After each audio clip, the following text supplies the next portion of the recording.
The opinions, viewpoints, and beliefs presented on this program do not necessarily reflect those of the management, the affiliates and broadcast partners, or the sponsors. Listener discretion is advised. Between science and ignorance, there is filler.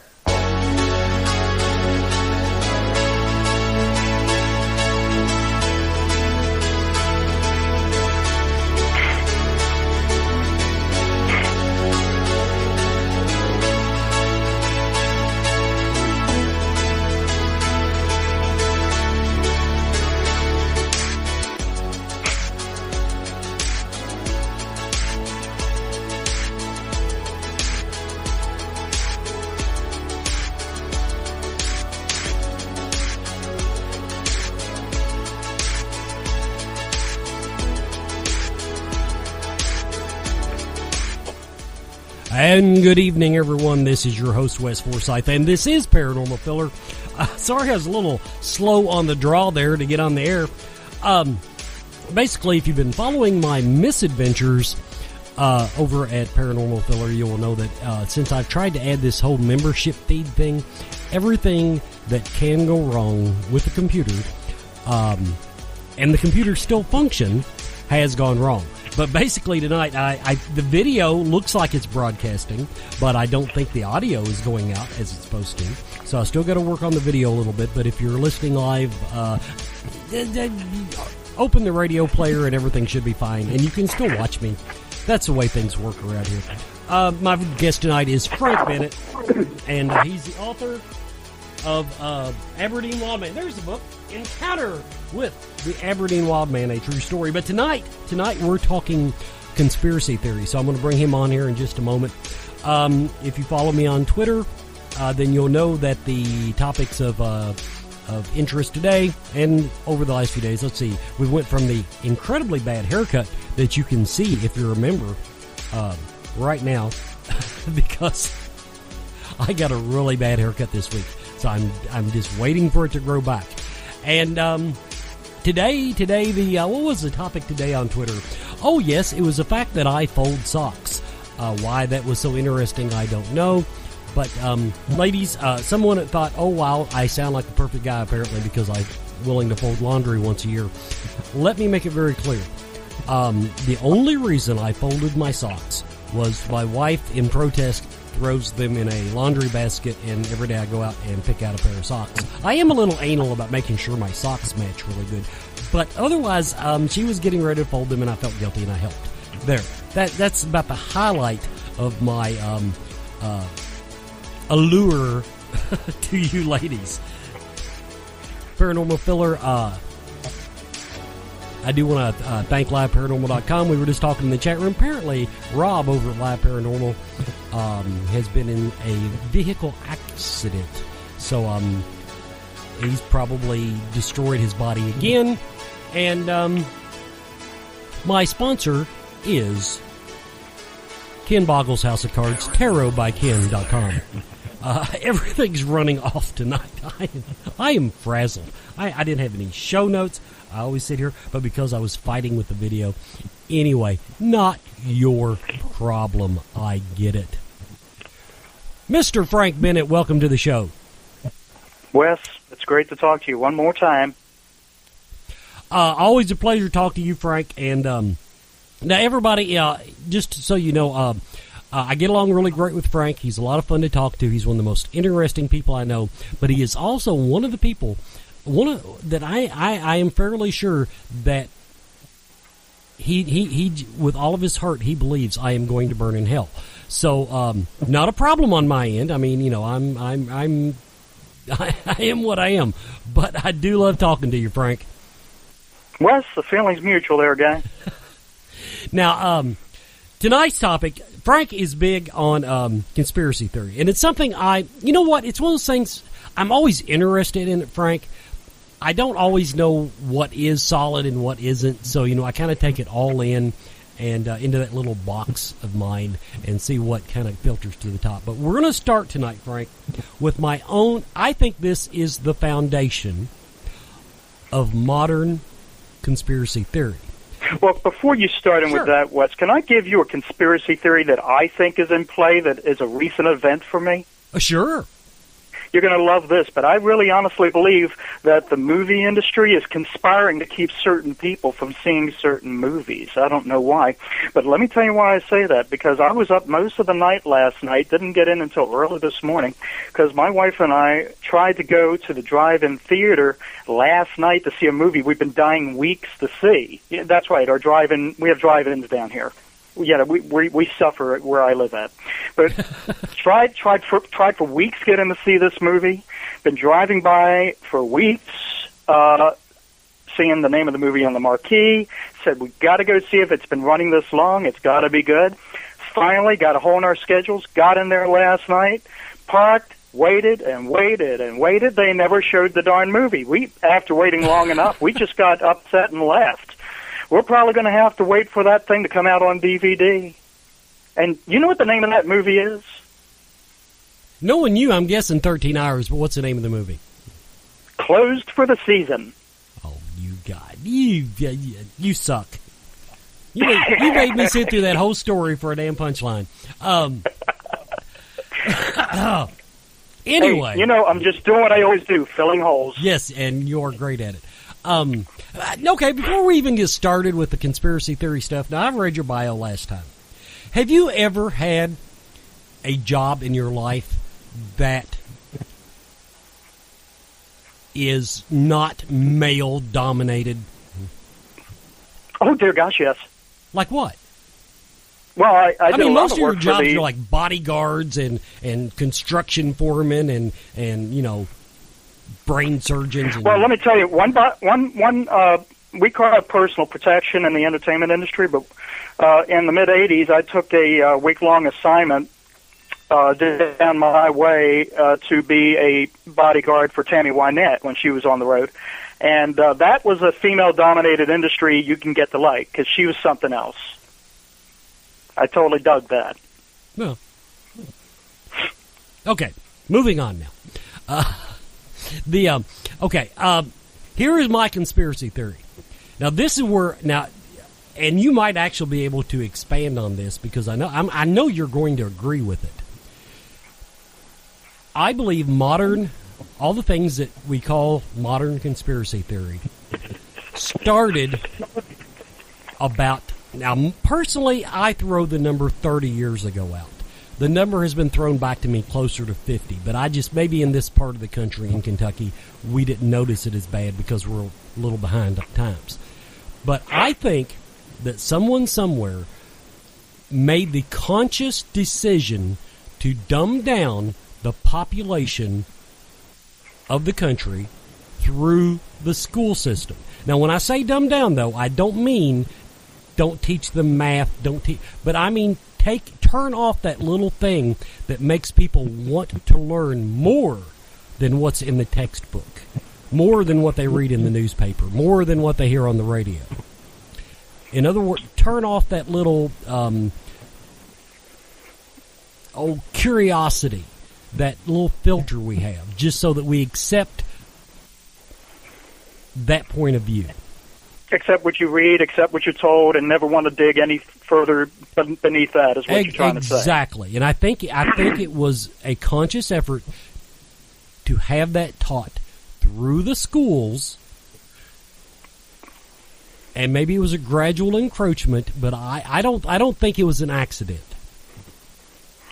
Well, the public school system, since its founding, has been a human experiment from day one, and it's never really been able to range beyond that. When I was going through the public school system myself, I saw so many hits and misses, so many attempts at, not just trying to teach activism history, activism-based sociological courses, whatever, but trying to be friends with the students was another bad thing. They basically just says, hey, just do the work, and we'll see, the public school system, just like the military, is a gigantic human experiment. And it's something that never finds a home. It just keeps evolving over and over again.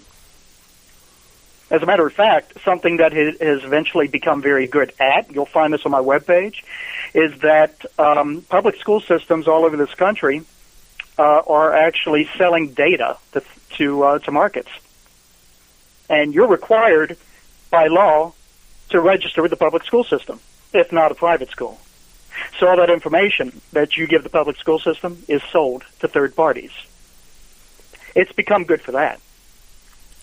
Though when you say third parties in general, or for marketing third purposes? Parties are always going to be, and you'll find this in your, in 8 out of 10 business dealings you have with anybody, especially online, there's going to be these disclaimers about third-party associations that may or may not share data. And they're always the unnamed entities. You have to go to court to actually find out who most of these people are. Mm-hmm. In the end, they turn out to be your own, local federal government or marketing companies who are always trying to take that information, sell it to even other third parties, to move the information around, trying to curtail commerce and things like that. But the fact is that that public school system has become a bastion for collection and dispensing of information back and forth. Now, do you think that is I hate to use the word nefarious thing, or do you think that is just simply another money grab by the government? Money grab. Just money grab. It's purely for money. Then they don't money grab. Okay, the public school systems all over this country, and it's really hard to point at one that's really can turn a profit, are just holes where people throw money into and don't see much come back. And if I'm wrong on that, explain fundraisers. Well, yeah. See, but if it's just a money grab. Now, I will preface this with I would like when I fill out some form. I don't have kids, so they're not getting my info through that later. channel. But give me a form that says, "Hey, I know nobody reads it, but if you make a purchase or sign up for an account at Amazon, somewhere in the fine print it says, hell yes, we will sell whatever the hell we want to sell about you." And I'm good with that, because if I'm too lazy to read all the paperwork and everything, but I guarantee there is nothing on the government forums at the school that says we are going to sell this. No. So I don't. In other words, no, and I'll tell you why is because the charter for the public school system rests in the local government. So. Well, yeah. You have to go to the local government to address that situation, because the local government actually owns and operates the public schools. Well, yeah. Well, does the local government still really own the public schools, in your opinion? Yes. Okay. Oh, yes, definitely. State and local taxes abide that. But sometimes, for example, if you go into every state has a general assets distribution system. In other words, like the federal government has GSA, general services. You can purchase public property. Your state should have one also. You can go into the state sites and shop for abandoned or sell off property and stuff like that. And that's a good way to find out, by the way. That's a good way to know. And going back to your original question about the dumbing down of people, or the public education system intentionally designed to keep people from knowing more than what they tell you they want you to know. It's kind of like they started at something, but they were waiting for something else to come along so they can push an agenda forward. And they were, not finding a real identity for it. And the public education system now wants to teach the politically correct history, whereas not to offend other people coming into the system, whereas they don't feel disenchantized and they want to participate more, making them want to learn more and accept more of what they want to teach. I wrote a story regarding that, appearing on my Deceiving You page, where they're basically going back over American history and just electing to delete certain aspects of it as not to offend, say, Muslims when they're coming into the system. The more people you get to participate in the public school system, that's going to bring in more support, more money, and people will ask fewer questions, because something else that tax money is going to through the public school system is putting kids online. You can go to most public schools now and look at about anything you want to online. They would actually prefer for people, for kids to put down the pencils and the pens and get rid of the papers and get them entirely digital. Get everything digital. They would love that. Okay, we're going to take a quick commercial break, and then we're going to follow up on that point. You're listening to Paranormal Filler. TarotByKen.com. Unlike other tarot readers, Ken reads multiple spreads during each session to provide you with clear, concise answers and guidance. Don't take my word for it. I'm just a voice on the radio. From Kelly, one reading with Ken completely changed things around for me. Jennifer, I feel so rejuvenated about my life. Melissa, it has changed my life. Visit TarotByKen.com to arrange your own tarot date, or you can call or text Ken at 859-229-4833. Now, okay, what you were talking about, is that an effort to homogenize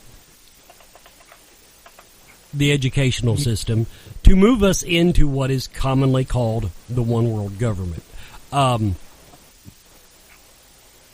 other, putting this stuff online, because computers are everywhere. What you do, what you just described, what you put on a computer, what you type into a computer, goes out to the world. Okay, that's it. Homogenize wouldn't be a bad term. I would like to think of it more as training, because the ultimate goal of all governments on this planet is to maneuver all their citizens to the point where they are fully accessible to everything everybody else has. A global economic market, a global common social network where everybody exchanges like Twitter and Facebook. They'd love that. This is what one of the things the Iran deal is going to do. It's going to bring the Iranian citizens into the global social marketplace. It's a big, big get. And they're going to be using these to prep people for the final times that are coming, because they need people to be of a certain mindset at the time Antichrist appears. And only through mental conditioning can Antichrist achieve what he is going to achieve in the book of 2 Thessalonians chapter 2. Now,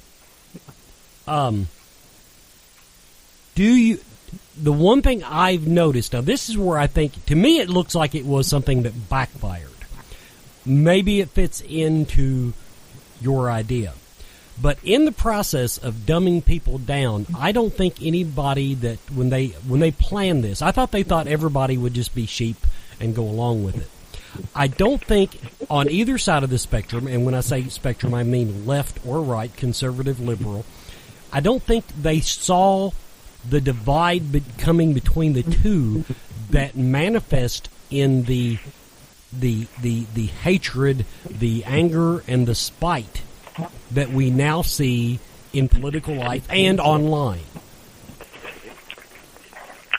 I, like Thomas Jefferson, despise politics. It's just, I just despise it. Despise talking about it. But unfortunately, it's the big dog in the room, and you got to address it. You got to write about it.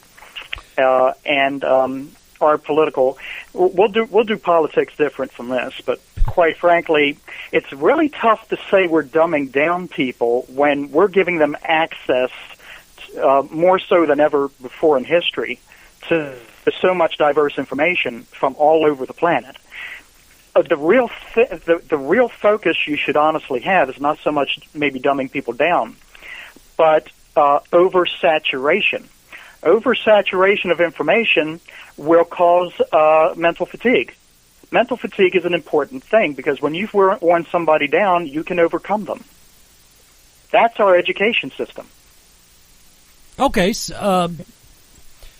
Well, okay. Now, when I used the term dumbing down, I tried to make it where it's dumb by my standards, but it's not dumb when it comes to information. So that does fit in with what you're saying. Well, what else we're doing, if I may interrupt, Sure. That you have put me in mind of, I have to fill yet another hole here, but what you've put in mind of is that, I always say I wouldn't want to be a kid today. I really wouldn't. If I was a kid, I would look at Taylor Swift and go, oh, yeah, I like that. But outside of that, it's really tough to be a kid because they are getting hammered from all sides, from quarters that you and I could never have dreamt of when we were kids, of wanting you to know and accept things. It's a tough thing for a kid. In the public education system, they're trying to push more adult information onto younger and younger kids. And make them have more adult mindsets. I mean, I look at what they're able to do online now, and I think, man, if I had been a kid with access to this, I would have been screwed up a long time ago. For example, any kid anywhere can walk into any public library and access any kind of pornography they want. Well, yeah, but why bother when it's on your cell phone? Yeah, I agree with you. But, I mean, it has, going back to the whole, all the information is there. And all you've got to be willing to do is click the box that says, hell, yes, I'm 18. And, yes, I understand fully. But to me, the library is out of your way. Right. Well, the same public dollars that fund your school system are also funding the public libraries. And they are going hand in hand. And schools are actively needing to refer students to the public library for the reason that public school systems have media controls that the library does not, you see. Mm-hmm. So they're able to go to the library and get more adult information than they can in the public schools. So the public school system has to account to the Parent Teachers Association, and that's a political body. Anytime you see politics, you see money. Right. And the threat of losing money is enough to scare anybody away. So that's why it's set up that way. Public libraries are different. They don't account to parent-teacher associations. I had not even brought the whole library aspect into my little box of thinking. I was just so worried about. But I agree with you about the. I'll use the word dearth of information. To me, okay, I understand what you're saying. We're plying them now with all this information that when we were young, I guess you could say we got to trickle it in. We got to learn run, spot, run before we learned. Oh God, I don't know. I don't know what kids are. You know how it was when we were kids. I mean, it was much more simplified. You saw spot, run. Mm-hmm. Run, spot, run, and then there's always the slower kid in the class that got ran over by spot.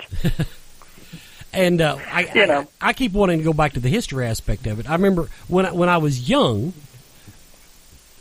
elementary school age, we were taught history one way. Now, in my development, as I aged, by the time I got into high school, we were learning more about the unfiltered history.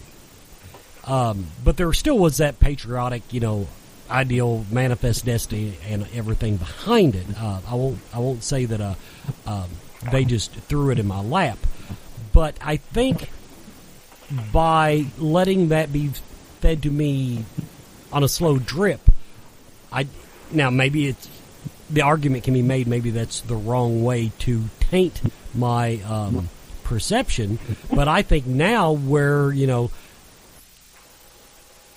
we don't learn history in that way. It's kind of like you said. Once again, it's adult information, and so if you're going to learn history, they're going to give you the ugly side of the country, the ugly side of history, and I don't know that a young mind is prepared to process the ugliness of the world. Is this a good opportunity to talk about what they've done with revisionist history? Oh, of course. Because something that a young mind can wrap its mind around, which we did when we were young, was the Confederacy of the United States. Mm-hmm. Now, before I say all of these things, I would like to make something absolutely clear.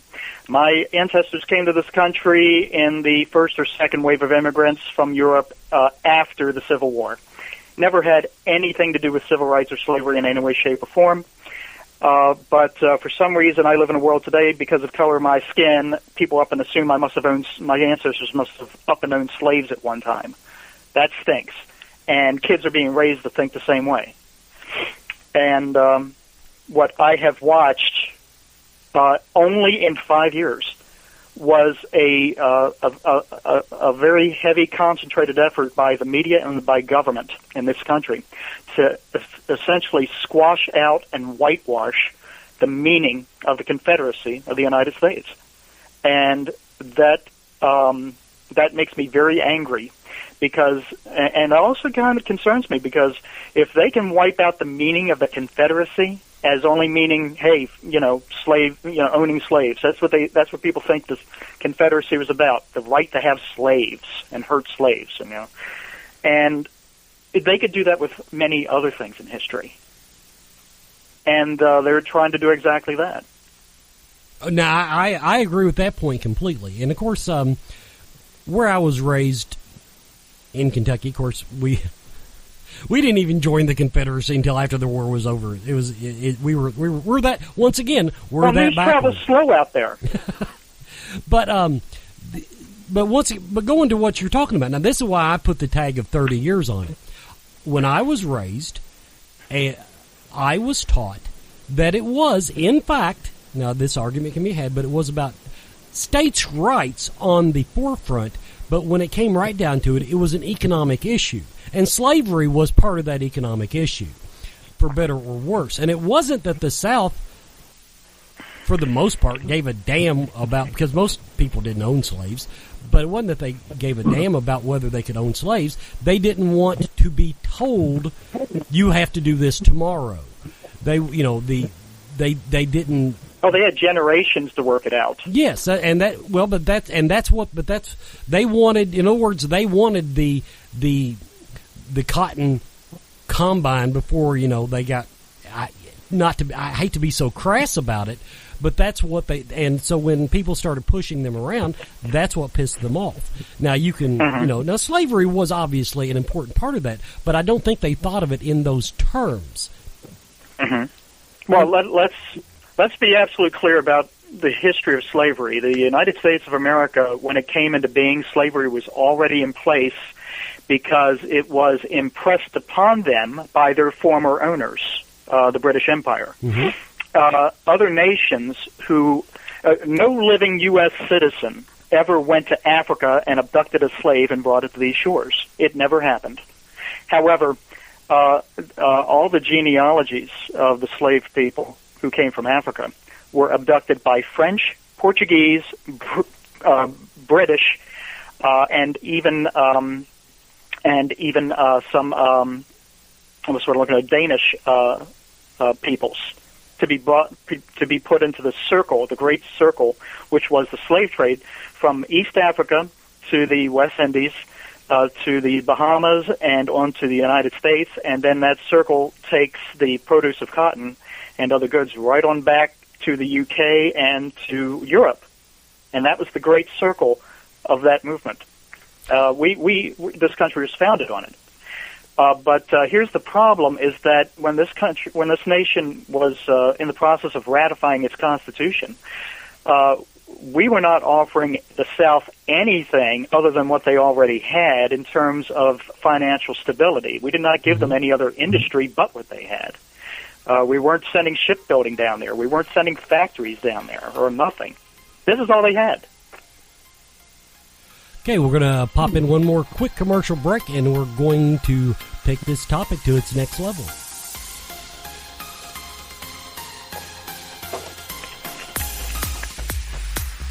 I am a believer. But I'm not talking about the paranormal right now. I'm talking about PC-matic. Nothing ever lives up to the hype. Like you, I've seen the TV commercials for PC-matic. Since I obviously have to rely on my computers, I decided to give it a try.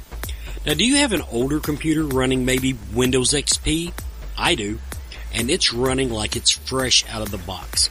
As a matter of fact, I've installed PCmatic on all of my Windows desktops. And yes, I can tell the difference.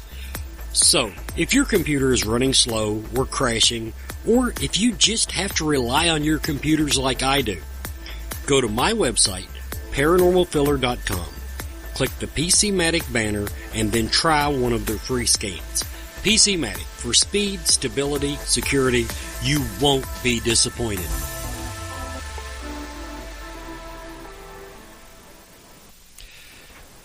Now, on that topic, of course, we're talking about revisionist history here.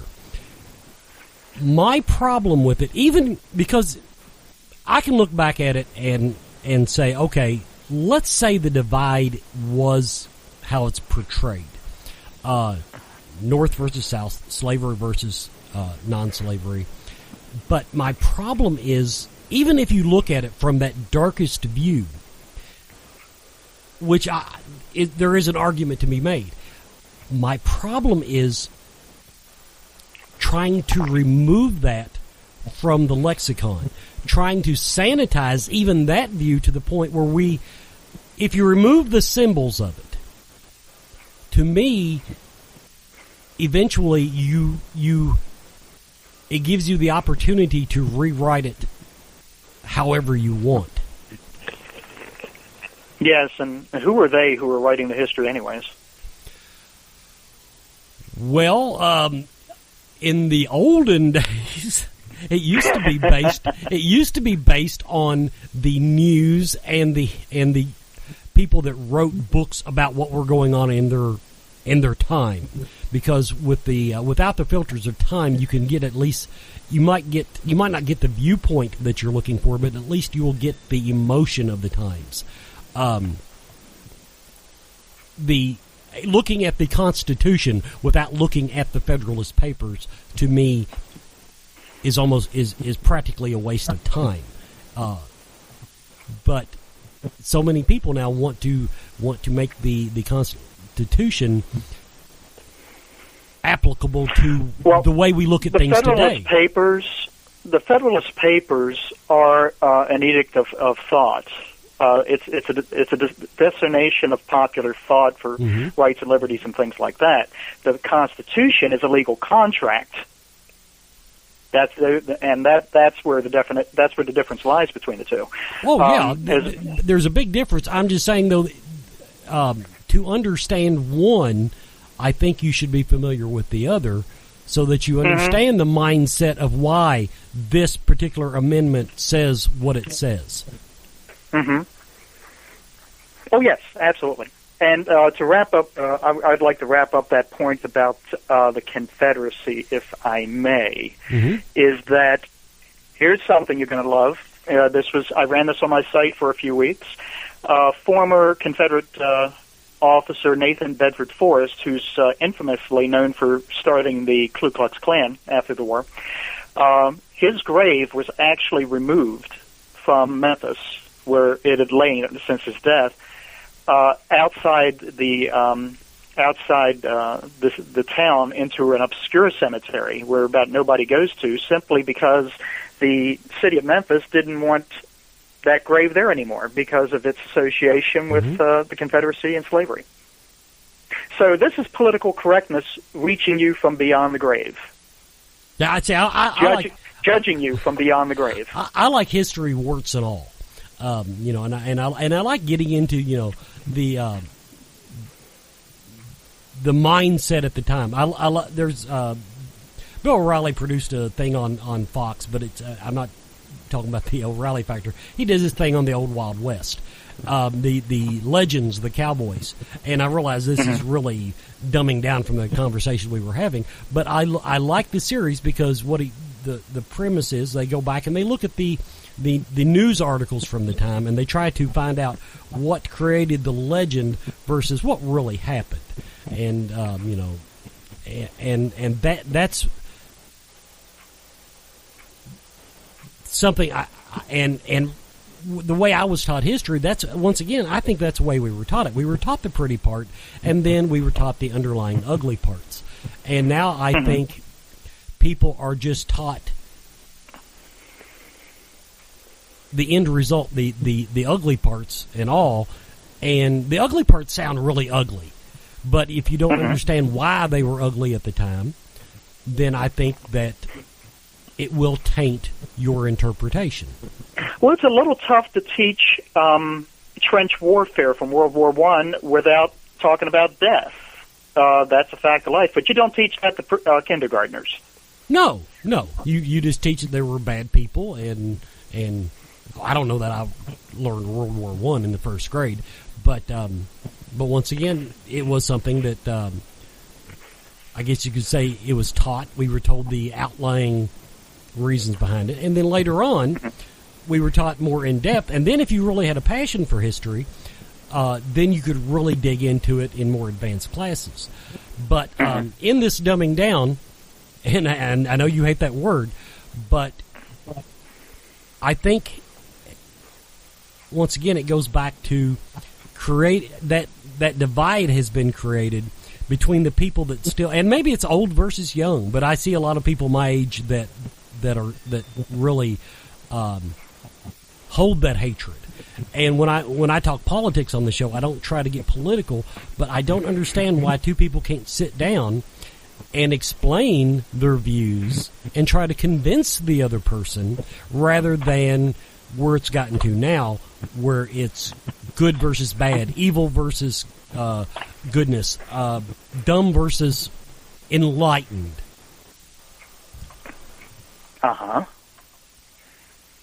So, what's the question? well, the question is, do you think, do you accept my original premise that the things that are going on behind the scenes, back to our original topic of conspiracy theory, do you think that was a conspiracy, that part of it has backfired? Or, like I asked you before, does that fit into your worldview where that's actually feeding the where we're at now? It's feeding what's going to happen. Well, it's like I said, a lot of times we'll come out with a system that isn't perfected, and that, other things come along that bump a change in it and kind of take it to into another direction. This is what happened with the public school system, and it's been a constantly evolving thing. Now we have technology that blows it out of the water.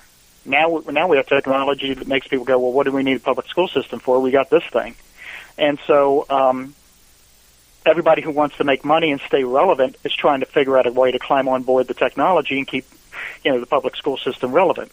Everything is fluid through the public school system now. But when you were talking to me about, when we're talking about dumbing down the kids, it's about everything but that now. Are we withholding information from them? Yes. Are we whitewashing the history as to avoid other uncomfortable discussions? Yes, we are. But more importantly than anything else, we are doing something that's very specific in Scripture. Because the book of Isaiah chapter 5 says, woe unto them that call evil good and good evil. Because what that does is that it takes what was in the light and puts it in the dark so you can't see it. Thus you don't find the truth of things. And that's the purpose of the education system. So I'm right. I hit the tree. I just missed the target, is what you're telling me. Well, when you're drunk, you miss a lot of things. Okay. It's good thing you weren't whizzing. The only thing, the technology side of it, I don't like to think that this surprised them. I think, and of course it does go back to what you're talking about, it evolving. I think it's just another tool that has come along that the people behind the scenes have been able to leverage better than. Well, there's been a lot of hits and misses with the public school system. Do you remember New Math? Yes, I do. That couldn't wait to die. Chisholm Bop was another thing where they were teaching kids how to do fast calculations on their fingers. They had competitions for that. That couldn't wait to leave the planet. They've had a lot of hits and misses, and they're going to keep doing that right up until the last call. But now this is now it is where the technology has been embraced. Counting on your fingers sounds like a really good idea, at least to be able to do it.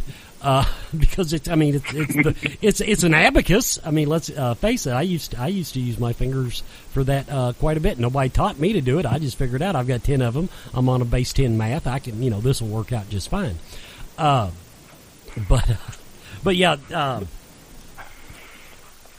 Oh well. Let's see. We've still got a segment and a half left.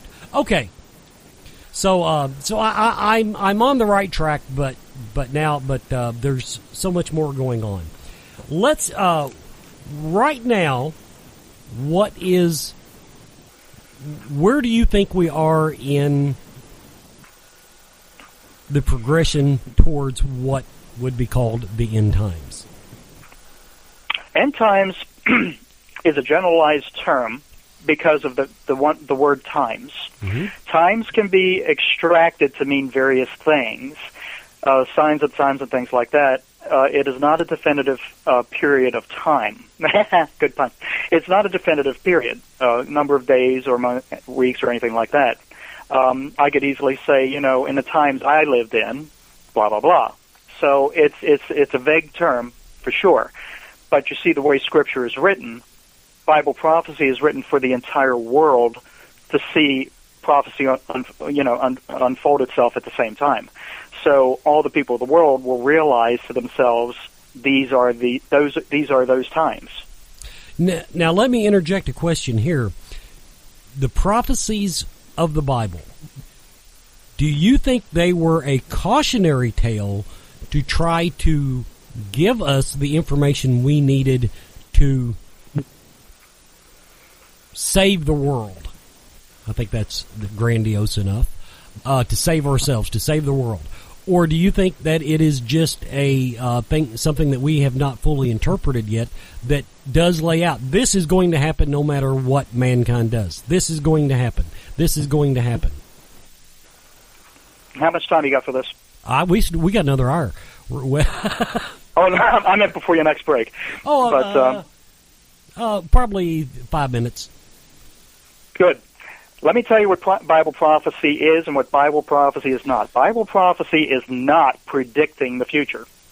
Bible prophecy is not like throwing a bunch of cards or runes on the floor and reading and making estimations. Bible prophecy is the seeing of a plan that the Lord made in the book of Genesis, chapter 3, when Adam had permitted sin to enter into the world. At that moment, to combat that problem and the great changes that came with sin entering into the world, the Lord had to create a plan for mankind to work his way out of it. Okay? Mm-hmm. And everything that you see from the book of Genesis, chapter 3, all the way up to the book of Matthew, chapter 1, is all the preparatory works, deeds, and pronouncements and rites and rituals, everything necessary to purify one nation, Israel, to make the people pure as to bring about a Savior, that in the person of Jesus Christ, who came into this world sinless and is thus able to take all of this stain of sin upon his pure spirit, so that when he died, the sin that laid heavy on the world went with him into hell. That way, all that, instead of mankind having to live with his sin and simply only being able to cover it with rituals so that the Lord can't see it, can now have it washed away with the shed blood of Jesus Christ.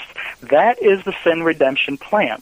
And now that we live in what's called the age of grace, the same thing still applies. You call upon the name of Jesus Christ, you get your spirit washed, you're counted worthy to escape all these things that are about to come to pass on the planet and stand before the Son of Man, Jesus Christ. Now, this plan of redemption has been viewed by various people throughout history. You go through the 66 books of Scripture, you'll find dozens of prophets that have been able to see God's plan, God's prophecy, His revelation for what is to come in the world, such as Daniel, for example. By the way, the book of Daniel is about the entire life of Daniel. He had his first visions when he was young. He had a second set of visions when he was a middle-aged man. And he had his final visions, more specifically, chapter 7 through 12, when he was an old man, not too far from death. It is the lifespan of Daniel that he was allowed glimpses at this plan that the Lord laid down in the book of Genesis chapter 3. And this culminates in our day, in what's called the end times, whereas we were given all this opportunity to take advantage of this out that has been provided to us with the shed blood of Jesus Christ. We've had this opportunity to turn it around. We have this opportunity to look at sin and call it for what it is and say, we're not going to do that anymore. I'm going to walk this path. But we chose to do something else instead. So for that reason, here's going to come the Great Tribulation, which is referred to also as the Tribulation Hour. And in the Tribulation Hour, a series of judgments, your previous guest, by the way, spoke of them, vile judgments, bold judgments, will befall the planet. Some of them have even begun already, I would like to say, and will culminate to a great point in history right before the return of Jesus Christ. And by the time that Jesus Christ returns to do the final battle, which will take place in a place called Megiddo, we call it Armageddon, 2/3 of the world's population would have been destroyed. That is Bible prophecy. And people like me have been blessed enough, because I asked to so earnestly when I was younger, have been blessed enough to be able to look at Bible prophecy and see it. I look right at the same scriptures most people do, and they don't see what I see. I can look right at it, and I see exactly what God's up to. It's like having a personal relationship with the author of the book. Like if you were able to know Ernest Hemingway, you may have read Old Man and the Sea 1,000 times and just didn't, you just didn't see it. But you have one lunch with Ernest Hemingway, you get to know the author, well, you finally get the book. And that's what it's like. And that's what Bible prophecy is. It's knowing the author and knowing what's to come. And knowing not to be afraid of it. So Did I give you enough time to go to the bathroom? I paused there because I'm trying to decide if that actually answered my question. The last break was one of my commercials, so I'm just skipping it till we get to the end of the show, which is just about. That's what I was trying to ask you, man. You got a commercial? Let me know. No, I'll stick it in the next hour. It's one of mine. Okay. The way it works, little music plays in my ear, and I know that I'm at the normal break time, but I don't give a crap all the time when nobody paid me money.